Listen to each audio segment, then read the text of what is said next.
Esta semana o alcalde estradense mantiña unha xuntanza coa conselleira de Política Territorial, María Xosé Caride, e no transcurso da entrevista trasladoulle, entre outros problemas, as deficenzas que está a sufrir a estación de autobuses estradense.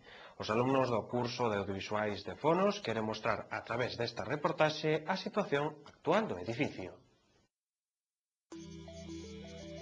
A estación de autobuses da Estrada foi inaugurada no ano 1995 con moita ilusión por parte dos usuarios, xa que con esta nova instalación rematarían os problemas que se viñan sufrindo no servizo do transporte público na vila dende moitos anos atrás.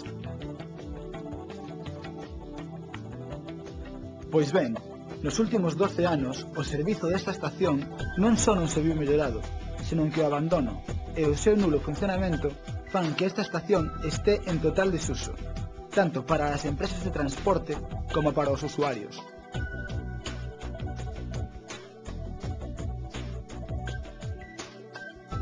As instalacións presentan un mobiliario estragado, en constante deterioro. Nos baños públicos non hai luz, e concretamente os baños para minusválidos están pechados, así como o ascensor, que non funciona. Tamén, algún do material de información colga do teito a punto de desprenderse e causar danos.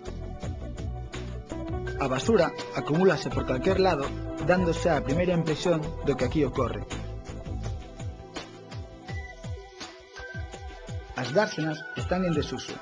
Os autobuses fan as súas paradas directamente diante da fachada principal da estación, tanto para as saídas como para as chegadas das liñas de transporte.